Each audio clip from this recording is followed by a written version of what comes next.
저기압이나 저산소에 조금 위험할 수가 있고, 여행을 할 때 같은 자세로 오랫동안 있으면은 혈관 안에 피가 굳으면서 혈전이라는 것이 생기는데 여행지 가서도 맛있는 거 못 먹잖아요. 맞아요. 그렇게 슬픈 일이 또 없습니다. 맞아요.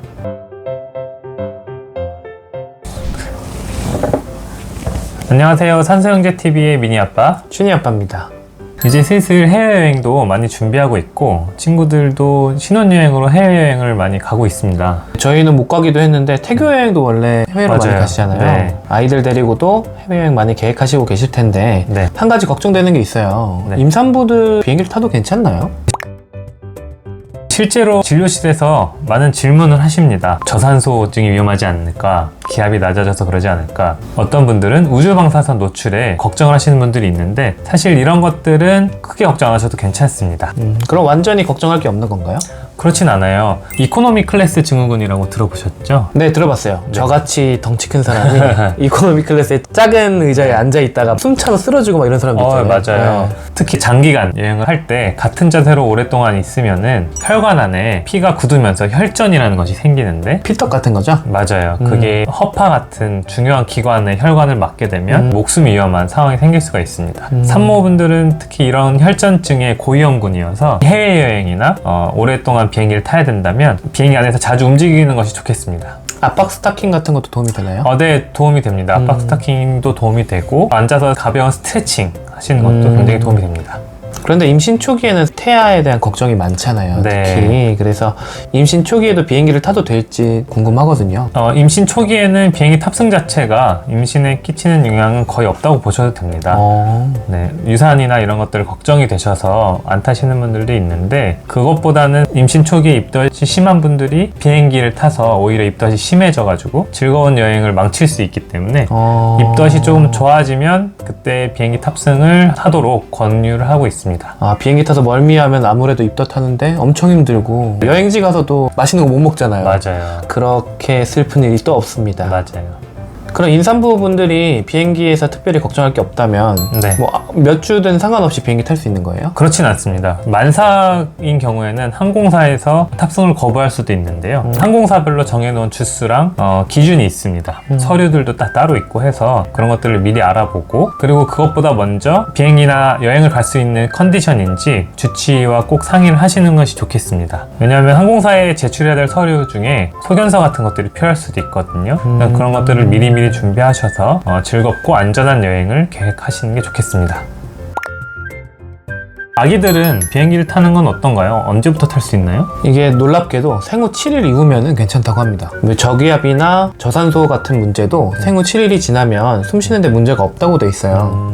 단지 체온 조절이 조금 문제거든요. 네. 우리가 비행기를 타면 에어컨이 계속 돌아서 날씨가 춥기 때문에 얇은 옷을 여러 겹 준비해 가면 여행에 큰 무리가 없다라고 되어 있습니다. 항공사에서도 그럼 태워주나요? 미국 연방항공청에서 연구를 한 결과 생후 7일 이후에는 괜찮다고 나와 있어서 그 기준을 우리나라 모든 항공사에서도 똑같이 적용하고 있습니다.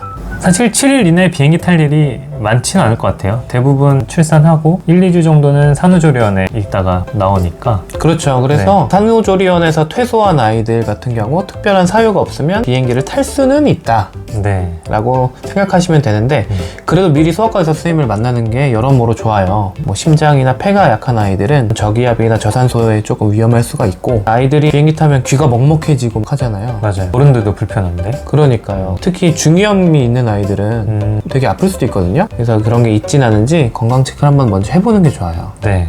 그럼 만약에 비행기에서 아기들이 귀를 불편해하는 것 같으면 어떻게 하는 게 좋을까요? 어른들이 귀가 먹먹해지는 타이밍 있잖아요. 네. 그 타이밍 전후로 해서 아주 어린 아이들은 쪽쪽이를 물려주시거나 수유를 하시는 게 도움이 될 수 있고요. 이렇게 삼킬 때. 그렇죠. 뚫리니까. 우리도 침 삼키라 그러잖아요. 네. 그래서 도움이 될 수가 있고 중이염이 있는데 꼭 비행기를 타야 되는 경우에는 미리 해열진 통제를 처방받아서 복용하는 것도 도움이 되겠습니다. 네. 어른들은 기내식이 나오는데 애들은 뭘 먹어요? 사실 제일 쉬운 건 분유 먹는 애들이에요. 액상 분유는 비행기 들고 탈 수가 있거든요. 그래서 네. 그거를 먹이면 되는데 애매한 건 이유식 먹는 애들이나 유아식 먹는 그렇죠. 애들. 네. 그래서 이런 것들은 항공사에 미리 문의해 보셔서 유아식을 제공해 주는 데도 있거든요. 네. 그래서 그런 게 가능한지 먼저 문의해 보시고 그게 안 되면 우리가 음식을 싸가면 어떻게 먹일 수 있는지에 대해서도 미리 항공사와 상의를 해 보시는 게 좋을 것 같습니다. 맞아요. 그 유아식은 미리 신청을 해야 되는 경우도 있는 것 같아요. 네, 꼭 확인을 해 보세요. 네. 비행기만 타면 애들이 그렇게 울어요. 울 때 어떻게 하면 좋을까요? 일단 울 일을 최소화해야 되는데요. 낮잠 시간에 맞춰서 비행기를 타는 것도 한 가지 팁일 수 아예 있고요. 재워버리겠네. 네, 비행 시간에 최대한 자면 좀 도움이 되니까요. 그리고 장난감을 수화물로 붙이면 안 됩니다. 꺼낼 수가 없죠. 네, 장난감을 꼭 들고 타셔야 되고 기저귀 차는 아이들은 비행기 타기 전에 미리 기저귀를 갈게 해주세요. 또 소변이나 대변 보고 울 수가 있으니까. 근데 그래도 어쩔 수 없이 아이들은 울 수밖에 없잖아요. 네. 그러면은 엄마 아빠들이 되게 눈치도 보이고 미안한 마음이 들잖아요. 식은땀이 많이 나겠지만 엄마 아빠가 마음에 평정심을 좀 가지시고 죄송합니다 하는 마음으로 아이를 달래주시면 될 것 같습니다. 네. 어떻게 답이 없어요. 맞아요. 아직 예방접종을 다 완료하지 못한 아이들 같은 경우는 감염병 대비를 어떻게 하는 게 좋을까요? 예방접종을 마치지 않은 아이들도 마찬가지고 어른들도 특정 여행 국가에 가면 예방접종을 미리 챙겨야 되는 게 있을 수도 있어요. 맞아요. 질병관리청에서 운영하는 해외 감염병 나우라는 홈페이지가 있거든요. 여기 들어가시면 우리가 여행 계획하는 국가에 유행하는 감염병들이 나와 있거든요. 그래서 그런 것들에 대해서 예방접종을 필요하면 하셔야 되고 우리가 예방접종을 할 때 스케줄이 정해져 있는데 필요시 좀 땡겨 맞을 수도 있거든요. 그런 예방접종이 가능한지는 가까운 소아과에 방문하셔서 한번 문의해 보시는 게 좋겠습니다. 네. 아이들 데리고 여행 갈 때 챙겨야 될 게 되게 많네요. 특히 또 임신하신 분이 아이까지 챙기려면은 챙길 게 정말 많고 복잡한데 그쵸. 정리 좀 해주시죠. 네, 일단은 항공사에 연락을 해서 필요한 게 있는지 확인을 하시고요. 네. 예약 가능한 게 있으면 예약을 하시고. 서류가 필요할 수도 있고. 그쵸. 네. 두 번째는 질병관리청에서 운영하는 해외 감염병 나우 홈페이지 방문하셔서 아이들이나 임산부에게 위험한 감염병이 돌진 않는지 확인을 하시고. 맞아요. 산모도 필요한 예방접종을 하는 게 좋습니다. 네. 그리고 세 번째, 주치의 선생님들 방문해가지고 우리 여행 갈 건데 미리 챙길 게 있는지 확인을 받으시는 게 좋겠습니다. 컨디션은 괜찮은지. 그쵸. 그리고 가장 중요한 거, 아이들도 여권 만들어야 됩니다. 맞아요. 제주도 가는 게 익숙해가지고 네. 그냥 공항 가면 안 돼요.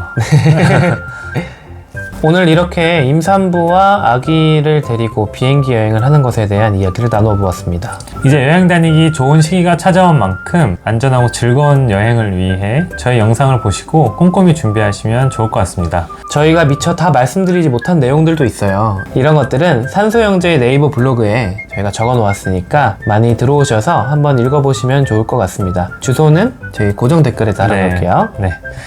오늘도 저희 영상을 시청해주셔서 감사합니다. 다음에 더 좋은 내용으로 찾아뵙겠습니다. 감사합니다. 감사합니다.